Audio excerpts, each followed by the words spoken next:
Salam damai Indonesia. Selamat pagi para sahabat yang terkasih. Santo Cyrilius adalah seorang uskup Yerusalem yang diangkat pada tahun 350. Sebagai uskup, ia begitu gigih melawan kepercayaan kaum Arianisme yang memandang bahwa Yesus tidak menyatu dengan Allah.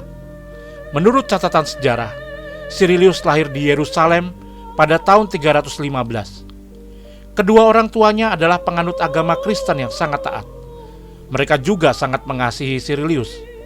Kenangan akan kedua orang tuanya yang penuh kasih itu tak tertuang sebagai salah satu materi pelajaran bagi para katekumen mengenai penghormatan terhadap orang tua. Cyrilius termasuk dalam kelompok yang disebut sebagai soletares.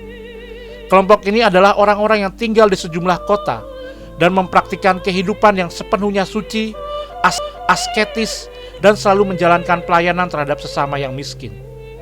Cyrilius tidak pernah letih bepergian dari satu kota ke kota lain untuk mengajar kebenaran Injil kepada para katekumen. Karena aktivitasnya itu, Uskup Maximus menahbiskannya sebagai imam yang bertugas secara resmi memimpin pengajaran para katekumen yang setiap waktu selalu bertambah.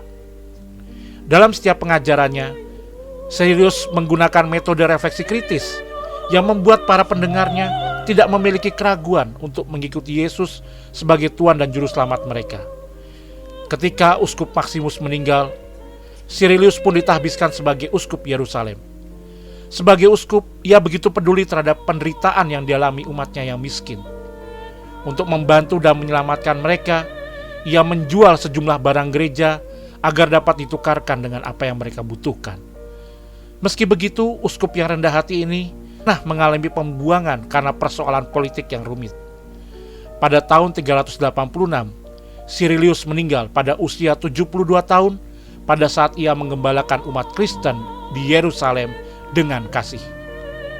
Para sahabat yang terkasih, dalam Yohanes bab 5 ayat 31 sampai ayat 47, kita mendengarkan bagaimana Yesus menunjukkan kepada orang-orang Yahudi yang tidak percaya kepadanya bahwa ia mengerjakan pekerjaan Allah di dunia demi keselamatan umat manusia. Ia menunjukkan kepada mereka bahwa dari pekerjaan-pekerjaan yang dilakukan Yesus itu, orang-orang Yahudi dapat semakin mengenal Allah yang penuh belas kasih. Namun orang-orang itu tetap bersikeras untuk tidak menerima kesaksian apapun, baik yang telah dinyatakan oleh Yohanes Pembaptis maupun yang dihadirkan oleh Yesus sendiri. Alasannya jelas, mereka tidak percaya kepada Yesus dan pewartaan yang disampaikannya. Ketidakpercayaan ini secara langsung menyebabkan mereka juga tidak pernah mengalami kehadiran Allah dalam kehidupan mereka secara nyata. Sejak awal, mereka telah menolak kehadiran Yesus sebagai pemberi kehidupan yang sejati, meskipun mereka mengenal kitab suci yang bersaksi tentang kehadiran Kristus, Sang Mesias. Selama hidupnya, Santo Cyrilius berjuang agar kebenaran Injil yang diwartakan Yesus Kristus dapat mengantarkan banyak orang untuk semakin mengenal Allah yang penuh kasih. Semoga pada masa Prapaskah ini, kita tidak jemu-jemunya untuk menghadirkan kesaksian iman akan kebaikan Allah pada orang-orang di sekitar kita. Saya, Paul Heru Wibowo, berkah dalam. Salam damai Indonesia.